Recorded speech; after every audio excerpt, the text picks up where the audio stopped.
आज जो बता रहा हूं वो ज्यादातर भाइयों के साथ ऐसा होता है, लगभग 70% भाइयों के साथ जो वीर्य को रोकना चाह रहे हैं उनके साथ। तो आज की वीडियो तो मेरे भाई ध्यान से पूरी ही समझ कर जाना। जब तुम हस्तमैथुन कर लेते हो या किसी भी तरह से वीर्य को बहा ही देते हो तो हस्तमैथुन करने के बाद तुम्हें गुस्सा भी आएगा और तुम्हें ये गुस्सा आएगा कि अब तो बहा दिया, अब तो खूब बहाऊं, अब क्या होगा उसे बचाकर, है ना। ये बात तुम्हारे बार बार उठती है कि अब तो मैंने बहा दिया, अब तो और बार बार पोर्न देखूंगा, अब तो बहा चुका, अब उसे रोक कर क्या करूंगा। ये पता है तुम्हारे साथ क्यों होता है और ज्यादातर क्यों होता है। उदाहरण से बताऊं तो ज्वालामुखी जो फटती है ना, ज्वालामुखी, तो जब वो फटती है ना तो जब तक वो पूरी तरह से फटने के बाद खाली ना हो जाए, उसका लावा पूरा बाहर ना आ जाए, नीचे का दबा पूरा लावा पूरी तरह से बाहर ना फैल जाए, तब तक वो ज्वालामुखी रुकती नहीं। ऐसा नहीं होता कि थोड़ा सा लावा बाहर निकला और फिर रुक गया, नहीं। और वो फटती भी इसीलिए है क्योंकि उसे प्रकृति द्वारा दबाया जाता है, उस ज्वालामुखी को, गैसों से वगैरह वगैरह से। ऐसे ही तुम करते हो, बस तुम्हारा थोड़ा सा अलग है। मैंने पिछली वीडियो में बताया और अब भी बता रहा हूं। तुम ज्यादातर ये करते हो, ये सोचकर और ये ज्यादातर अलग अलग लोगों की वीडियोस देखकर ये करते हो कि मैं वीर्य नहीं बहाऊंगा, मैं हस्तमैथुन नहीं करूंगा। नहीं नहीं नहीं, जब भी तुम्हारे अंदर वासना की बाहर आती है, वो लहर उठती है, तो तुम अंदर से करते हो कि नहीं नहीं मैं नहीं करूंगा, कंट्रोल कंट्रोल, मैं नहीं करूंगा, करूंगा नहीं करूंगा, नहीं करूंगा। इस तरह से किसी न किसी बहाने से तुम उसे दबाना चाहते हो। मेरी बातों पर थोड़ा गौर देना, अभी जाना नहीं है, पूरी सुनकर और समझकर ही जाना। देखो, अगर तुम घर पर खाली बैठे हो, कोई तुम्हारे पास उद्देश्य नहीं, कोई महान लक्ष्य नहीं, तो फिर चाहे तुम किसी की भी वीडियो देख लो, चाहे कोई भी मंत्र पढ़ लो, चाहे कुछ भी कर लो, जो भी तुम्हारे बस की हो सब कुछ कर लो। मंत्र पढ़ लो या खुद को ये कहते रहो कि मैं नहीं बहाऊंगा, मैं नहीं बहाऊंगा, कंट्रोल कंट्रोल कंट्रोल कंट्रोल, नहीं नहीं नहीं मैं नहीं करूंगा, मैं नहीं करूंगा।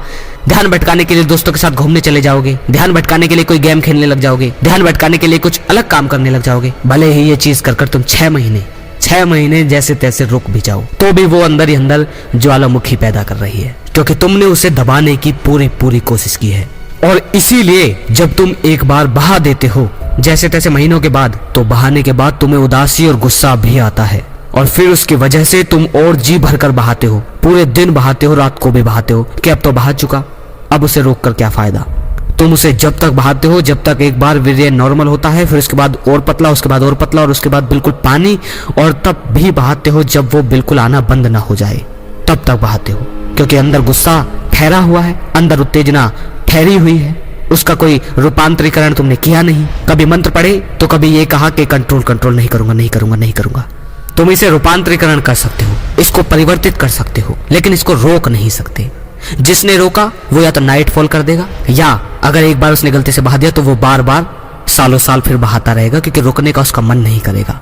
ये 2 चीजें ही होंगी। और अगर जिसने 6 महीने 1 साल अगर रोक भी लिया तो गुस्सा पैदा होगा, खुद की ताकत पर घमंड होने लग जाएगा, खुद पर बहुत अहंकार होने लग जाएगा। तुम्हें एक बहुत इंपॉर्टेंट बात बताऊं, तुम्हें कभी भी नाइटफॉल नहीं होगा, कभी भी, लिख कर ले लो। कभी भी तुम्हारी वासना का मन नहीं करेगा। बस एक तुम्हारे जीवन में उद्देश्य होना चाहिए। कोई भी उद्देश्य हो सकता है। वो उद्देश्य हो सकता है कि मुझे अपने घर के हालात को बदलना है, वो उद्देश्य हो सकता है कि मुझे अपने माँ बाप को घर बैठाकर जीवन भर उन्हें दुनिया की हर खुशी देनी है। तुम्हारा उद्देश्य हो सकता है कि आज जो तुम्हारी वाइफ दर दर की ठोकरें खा रही है उसकी आंखों में वो खुशी देनी है। तुम्हारा उद्देश्य हो सकता है कि आज तुम जिस लाचारी में जी रहे हो उससे तुम्हें निकलना है।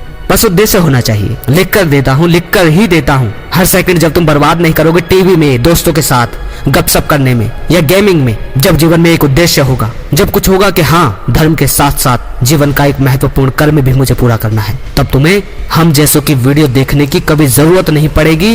तुम चाहोगे भी नहीं, तुम्हें सुध बुध भी नहीं रहेगी। मैं मंत्र दे दूं, मैं ध्यान दे दूं, मैं वगैरह वगैरह चीजें बता दूं, लेकिन अगर तुम अपने जीवन में अपने परिवार के बीच अपने कर्म को पूरा नहीं करते तो इन सब का कोई फायदा नहीं।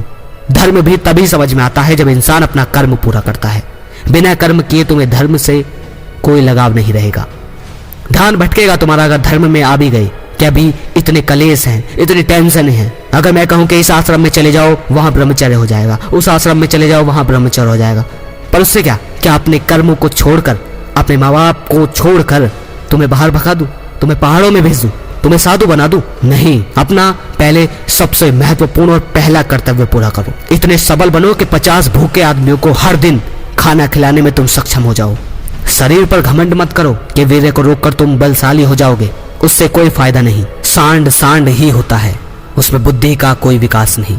इसलिए ध्यान रखो, जब तक तुम्हारे जीवन में उद्देश्य नहीं है और अगर तुम लोगों के कहने से बार बार दबाए जा रहे हो, अकेले एकांत में बैठकर खुद को सोच रहे हो कि मैं कंट्रोल कर लूंगा, तो इससे कुछ नहीं होगा। अगर लगे शेयर करने लायक तो शेयर करो, ताकि वो लोग जो भटके हुए हैं औरों की वजह से, वो भी सही रास्ते पर आए। और जिस भाई ने यहां तक वीडियो देखी है उसका बहुत बहुत आभारी हूं। अगली वीडियो में फिर मिलते हैं। जय श्री कृष्णा।